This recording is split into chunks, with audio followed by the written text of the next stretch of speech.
wabarakatuh. Perkenalkan, saya Ida Yusmina, guru Sekolah Dasar SD Negeri 7 Murah Mulia, Kabupaten Aceh Utara.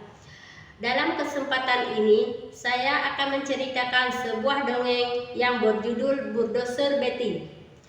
Buku ini dituliskan oleh Adi Sumonat, diilustrasikan oleh Dina Rianti. Diterbitkan oleh Badan Pengembangan dan Pembukuan Kementerian Pendidikan dan Kebudayaan Republik Indonesia pada tahun 2019. Selamat menyaksikan.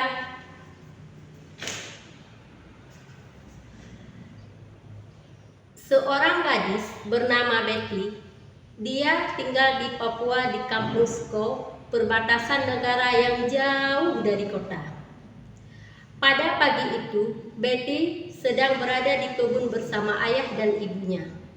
Ayah berkata pada Betty, "Betty, tolong cabut keladi ini." Betty mencabut keladi dengan menggunakan mainan bulldozernya. Setelah berhasil Betty mencabut keladinya, dia berkata, "Saya mau jadi mekanik dan mengendarai bulldozer." "Iya, kalau sudah ada uang, kamu bisa sekolah biar pintar dan meraih mimpi kamu," ujar ibunya.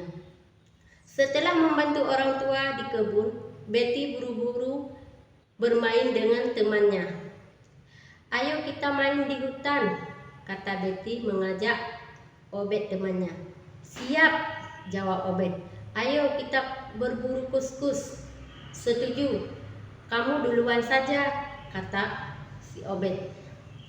"Ayo ikuti aku," teriak Betty sambil berlari terlebih dahulu ke hutan. Seperti biasa, Betty pagi-pagi mengikuti ayah ke kebun. Lalu ia mendengarkan suara berisik. "Ayah, suara apa itu?" "Oh, itu suara kendaraan proyek," jawab ayah. Usai membantu ayah di kebun, Betty mendatangi lokasi pekerjaan itu. Dan Betty melewati hutan, mengendap di semak-semak di pinggir jalan. Sambil merangkak, Betty terpukau melihat kendaraan-kendaraan konstruksi yang ada di sana. Matanya tertuju pada kendaraan yang paling jauh di posisinya, yaitu bulldozer. Dengan gembira Betty berlari dan mendekati bulldozer itu. Mereka berdua asyik bermain di atas kendaraan proyek sampai-sampai mainan Betty tertinggal di atas bulldozer. Pagi-pagi Betty ke tempat proyek itu lagi. "Di mana ya bulldozernya?" gumam Betty dalam hati. "Ah, itu dia." Saat itu para pekerja sedang menghentikan pekerjaan mereka karena kondisi tanah di depan jalur yang mereka kerjakan ternyata amblas. Saat ingin mendekati bulldozer, Betty melihat manajer proyek sedang menelpon. Betty buru-buru bersembunyi. Betty tidak sengaja mendengar pembicaraan manajer. "Diganti." "Jangan, Pak, saya bisa selesaikan masalah ini," kata manajer di telepon. Ia terlihat begitu khawatir. Baik Pak, saya cari jalan lain." Manajer itu terlihat ketakutan dan kembali ke kantornya. Betty segera keluar dari tempat persembunyiannya dan dia diam-diam menaiki bulldozer itu. Dia menemukan mainannya di dekat bangku pengemudi dan segera mengambilnya. Tiba-tiba keadaan menjadi gawat. "Hei, mau apa kamu di situ? Mau mencuri ya?" teriak operator bulldozer. Betty terkejut sekali dan segera melompat dari bulldozer dan berlari. "Hei, pencuri, pencuri!" teriak para pekerja.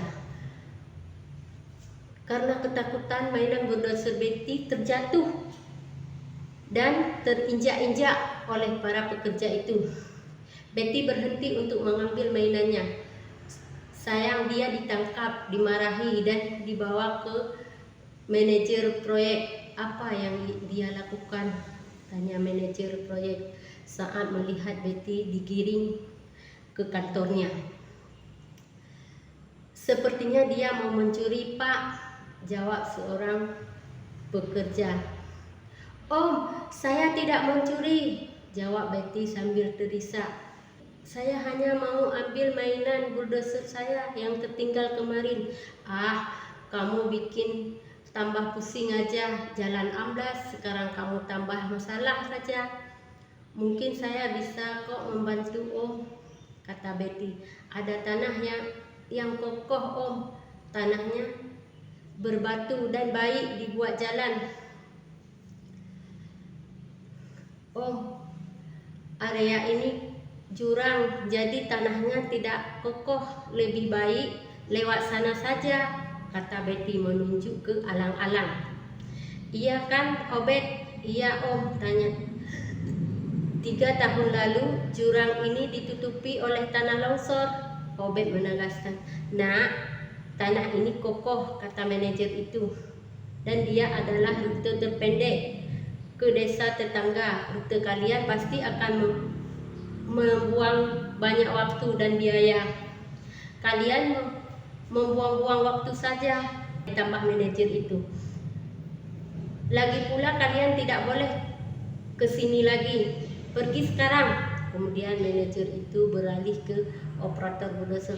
Ayo lanjutkan pekerjaannya. Karena tidak ditanggapi, Betty dan Obed pergi dan melihat pekerjaan itu dari jauh. Setelah beberapa meter, bulldozer bergerak masuk dan makin membawa bulldozer itu ke dalam. Berhenti! Cepat mundur! Mundur! Teriak manajer. Itu panik. Manajer was-was dan takut kalau dia akan dipecat karena rencananya gagal. Oh iya, itu dia Om. Di sana adalah kampung sebelah, lanjut Betty. Wah, ternyata betul Betty, jalur ini bisa kita pakai, lanjut manajer senang. Terima kasih Betty dan Obed. Malam berikutnya, ketika Betty selesai memperbaiki bulldozernya, sebuah mobil perusahaan berhenti di depan rumah. Ayah, ada tamu, teriak Betty. Siapa? Tanya ayahnya. Betty penasaran dan melihat ke depan rumahnya. Wah, Om manajer, teriak Betty. Betty menghampiri manajer proyek ini dan memperkenalkan kepada orang tuanya. Orang tua Betty heran, bagaimana bisa anaknya berkenalan dengan manajer di proyek itu. Manajer proyek itu mulai menceritakan maksud kedatangannya. Perubahan Betty beberapa waktu lalu itu sangat membantu kami, kata manajer itu. Oh, sebab itu dari pihak perusahaan akan memberikan beasiswa kepada Betty. Wah, cita-citamu menjadi mekanik bisa terwujud Betty, kata ibu. Terima kasih banyak atas bantuannya, kata ayah gembira. Selain itu, ini ada hadiah dari saya untuk Betty, kata manajer itu. Betty dan orang tuanya sangat bahagia dan menjamu manajer itu untuk makan malam di rumahnya. Jadi, cita-cita mau jadi mekanik? Tanya manajer itu. Iya, jadi mekanik kendaraan besar dan mengendarai bulldozer juga, jawab Betty. Besok kamu ke proyek dan naik bulldozer bersama operatornya. Bagaimana? Tanya manajer itu lagi. Apa? Suruh Betty. Aku bisa naik bulldozernya. Wow. Pesan moral, di mana seorang gadis kecil yang berani bermimpi demi mewujudkan impian besarnya menjadi mekanik dan bisa mengendarai atau mengemudi kendaraan besar seperti bulldozer. Ia juga menunjukkan bahwa tidak ada pekerjaan untuk laki-laki, meskipun bulldozer diidentik dengan dunia pria, ternyata perempuan juga bisa. Cukup sekian yang dapat saya bacakan. Wassalamualaikum warahmatullahi wabarakatuh.